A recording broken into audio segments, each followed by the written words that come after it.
Suddenly, a fall without an election has become one with a big, expensive fight, and it's all about redistricting. Here's a little background. Congressman Darrell Issa represents a district that voted for President Trump by a margin of more than 15 percentage points. He wouldn't normally be the target right now of Democrats. But now, two high-profile candidates are already racking up endorsements to run against him. Amar Campa-Najjar, who lost to him before, and San Diego City Council member Marnie Von Wilpert. Both of them think they have a chance because they think the district is going to change. In about 5 weeks, voters get to decide whether they want to adopt a new map from Governor Gavin Newsom. Here's how much it would change San Diego's 5 congressional districts. Issa's district voted for Trump by 15.3 points. The new district would have voted for Vice President Harris by a margin of 2.6 points.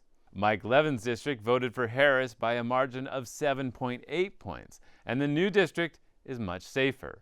It would have voted for Harris by a margin of 12.1 percentage points. Congressman Scott Peters' district will become slightly less concentrated with Democratic voters, and California's districts are usually drawn by an independent commission. The ballot measure in November will temporarily override that commission, and here's what Peters said about the change. I think it's a terrible thing to do, and we absolutely have to do it. So yes, we have a ballot measure fight this November, and that fight is largely going to be fought with mailers like these. This mailer was paid for by Charles Munger Jr., a Palo Alto physicist and Republican Party donor. It got some attention because it quotes the president of the League of Women Voters in California. She supports the Independent Commission for Redistricting. Her quote says lawmakers should reject the, quote, dangerous idea of mid-cycle redistricting. The League of Women Voters was upset that they were being used by the mailers supporting a Republican perspective. And here's a statement from Deputy California Director Dora Rose. Quote, "We are squarely in the fight against President Trump's authoritarian and dangerous policies that threaten the civil rights and liberties of all Americans," end quote.